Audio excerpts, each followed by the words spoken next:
Hello everyone, कैसे हैं आप सब लोग। आई होप अच्छे होंगे। Welcome to study with Sumita. कल हमने चैप्टर पढ़ा था ज्योग्राफी का एनसीईआरटी बुक से भारत का भौतिक स्वरूप। इसका पार्ट 1 हो गया था और इसमें हम पढ़ रहे थे गोंडवाना भूमि है आपका, भारत का भूभाग, ठीक है, क्षेत्रीय आधार पर वर्गीकरण। आज हम जानेंगे उत्तर के विशाल मैदान की वनस्पति, ठीक है। तो चलिए, इसमें भी जो भी इम्पोर्टेंट है वो मैं आपको बताऊंगी और वीडियो पूरा देखिएगा। इसके बाद में मैं आपको बताऊंगी कि इसमें से एनसीईआरटी क्वेश्चंस किस तरीके के बनते हैं और कैसे क्वेश्चंस आते हैं। तो कुछ इम्पोर्टेंट एनसीईआरटी क्वेश्चन हैं जो कि मैं आपको बीच में ही वीडियो के बताने वाली हूँ। चलिए स्टार्ट करते हैं। उत्तर के विशाल मैदानी क्षेत्र, इसमें से तो ऐसा कुछ नहीं है। मैदान की वनस्पति में इम्पोर्टेंट जो है वो यहाँ पर है। देखिए, उत्तर के विशाल मैदानी क्षेत्र में व्यवसाय। इस मैदान में रहने वाले लोगों का मुख्य व्यवसाय कैसा है? कृषि है। यह मैदान विश्व के सबसे अधिक उपजाऊ मैदानों में से एक है। कौन से? उत्तर के जो विशाल मैदानी क्षेत्र है ना, वो विश्व में सबसे ज़्यादा उपजाऊ मैदान होते हैं। यहाँ पर आपके गेहूँ, चावल, दलहन, गन्ना, मोटे अनाज प्रमुख रूप से उगाए जाते हैं। तो ये क्वेश्चंस बन के आते हैं इस तरीके के टॉपिक, तो इनको याद रखिएगा। यहाँ से अनेक कृषि आधारित उद्योगों को कच्चा माल भी प्राप्त होता है और यहाँ पर जो है चीनी एवं जूट उद्योग जैसे व्यवसायों की महत्वपूर्ण इकाइयाँ स्थापित होती हैं। इसके अतिरिक्त नदियों की अधिकता के कारण इस क्षेत्र में जो है मत्स्य पालन का विकास भी संभव होता है, यानी कि मछलियों का पालन अच्छी मात्रा में होता है। फिर बात करते हैं हम प्रायद्वीपीय पठार की। भारत का दक्षिणी या प्रायद्वीपीय पठार जो है विश्व का प्राचीनतम पठार है। ये पठार मेज के आकार वाला स्थल है, ठीक है। अब देखिए, यहाँ पे पूछा जा सकता है आपसे क्वेश्चन कि भारत का दक्षिणी या फिर प्रायद्वीपीय पठार, ठीक है, कौन सा है? तो वह आपका जो है विश्व का प्राचीनतम पठार किसको कहा जाता है? तो प्रायद्वीपीय पठार को कहा जाता है या फिर दक्षिणी पठार को कहा जाता है, ठीक है। ये दोनों नाम से जाना जाता है। और पूछा जाए कि भी प्रायद्वीपीय पठार या फिर दक्षिणी पठार का आकार किस तरीके का होता है, तो ये मेज के आकार वाला स्थल होता है जिसका निर्माण जो है पुरानी क्रिस्टलीय आपकी आग्नेय एवं रूपांतरित चट्टानों से हुआ है। भारत का ये क्षेत्र गोंडवाना भूमि के विभाजन एवं अववाह के कारण निर्मित हुआ है, ठीक है। अब सबसे मेन चीज़ें मैं आपको बताती हूँ। कुछ प्रायद्वीपीय पठार का वर्गीकरण, इनमें सबसे मेन है आपके अरावली की पहाड़ियाँ।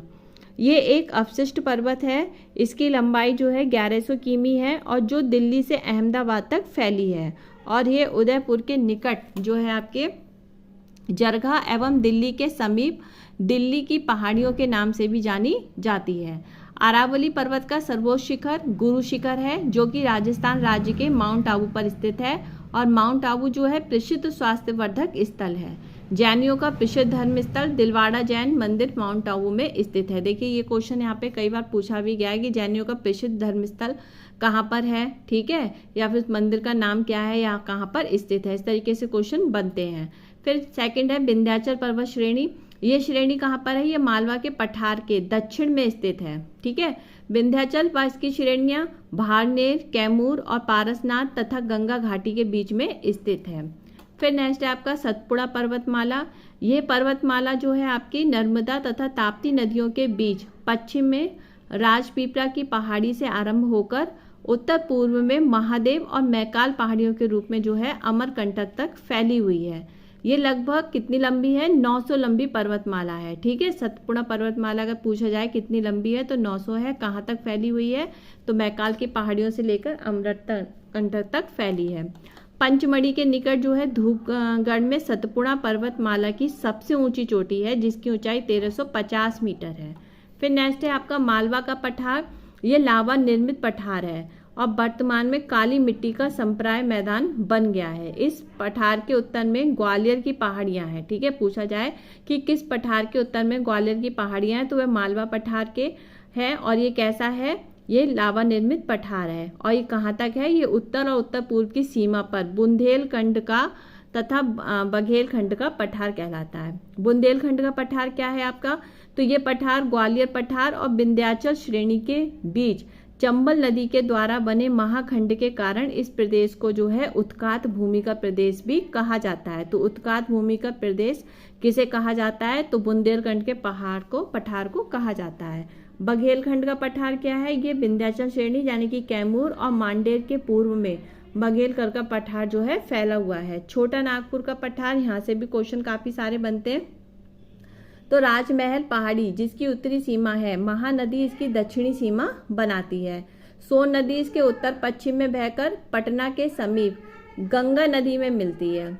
दामोदर नदी इसके मध्य भाग में जो है रिफ्ट घाटी बनाती हुई पश्चिम से पूरब की ओर बहती है। ठीक है, तो यहाँ पर कोडम्बरा का पठार है जो दक्षिण में रांची का पठार है। छोटा नागपुर का पठार खनिज संसाधन की दृष्टि से काफ़ी धनी तथा झारखंड में भी स्थित है। ठीक है, अब मैं आपको बताती हूँ कुछ एनसीईआरटी क्वेश्चंस। ठीक है, चलिए, तो सबसे पहले यहाँ पे आते हैं। इसमें है आपका सबसे पहला, बाहर पड़ोस की आंटी बहुत जोर जोर से चीख रही हैं।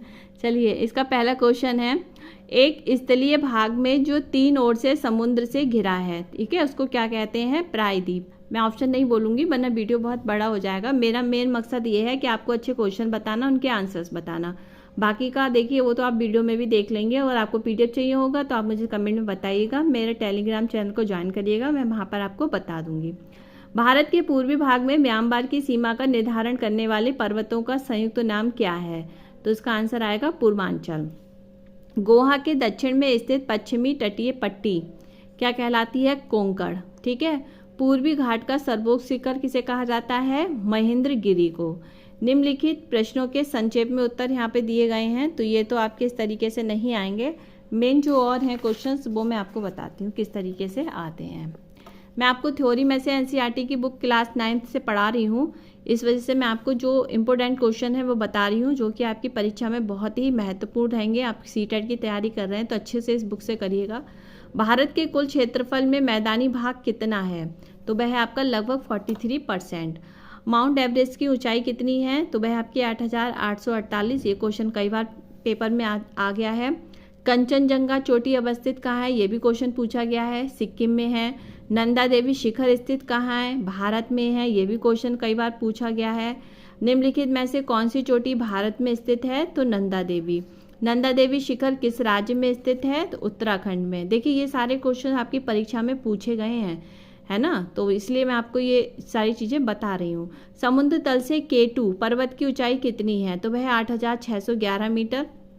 शिवालिक पर्वत स्थित कहाँ है, वह है आपके उत्तरी भारत में।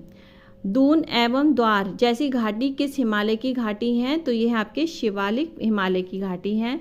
जोजिला दर्रा जोड़ता है श्रीनगर और लेह को। शिवकीला दर्रा निम्नलिखित में से किस राज्य में स्थित है, वह है आपके हिमाचल प्रदेश में। शिवकीला दर्रा भारत को जोड़ता है, कहाँ पे जोड़ता है, चीन से। ठीक है, बारालाचा दर्रा किस राज्य में स्थित है, तो वह आपके हिमाचल प्रदेश में। नेक्स्ट है नाथुला दर्रा किस राज्य में स्थित है, तो वह है सिक्किम में। बोमडिला दर्रा किस राज्य में स्थित है, अरुणाचल प्रदेश में। पुराने जलोढ़ से निर्मित मैदान को क्या कहते हैं, बांगर। संसार का सबसे बड़ा डेल्टा कौन सा है, गंगा का डेल्टा। छोटा नागपुर का पठार किस राज्य में स्थित है, झारखंड में। नीलगिरी पर्वत कहाँ स्थित है, दक्षिणी भारत में। उटक मंडलम किस राज्य में स्थित है, तो वह आपके तमिलनाडु में है। कोंकण तट कहाँ जाता है, पश्चिमी समुद्र तटीय मैदान के उत्तरी भाग को कहा जाता है। मालाबार तट कहाँ जाता है, किसको, तो पश्चिमी समुद्र तटीय मैदान के दक्षिणी भाग को कहा जाता है। कौन सा समुद्र तट कोरमंडल तट कहा जाता है, तो ये कहा जाता है तमिलनाडु का समुद्र तट को। लक्षद्वीप किस सागर में स्थित है, तो वह आपके अरब सागर में है। ठीक है, आज के लिए इतना ही है। कल मैं आपको इस चैप्टर का ज्योग्राफी का 3rd चैप्टर देख लेते हैं कौन सा है, जिसके बारे में कल हम बात करेंगे। नेक्स्ट चैप्टर की कल हम रीडिंग करेंगे, और जो भी इम्पोर्टेंट थॉट होंगे वो मैं आपको कल के वीडियो में बताऊंगी। देखिए एनसीईआरटी, हाँ एनसीईआरटी में जो आपका जो इम्पोर्टेंट टॉपिक्स हैं उसके बारे में बताऊंगी। एक बहुत ही इम्पोर्टेंट है अब्बाहा, इसमें जो है बहुत सारी नदियों के बारे में बताया गया है, और जो बहुत ही इम्पोर्टेंट क्वेश्चंस इसमें से आते हैं इस टॉपिक से। तो वीडियो आप प्लीज़ लाइक करिएगा और शेयर कर दीजिएगा, और चैनल पर पहली बार आए हैं तो सब्सक्राइब भी कर दीजिएगा। कल फिर मिलते हैं नेक्स्ट वीडियो में, तब तक के लिए बाय बाय, टेक केयर।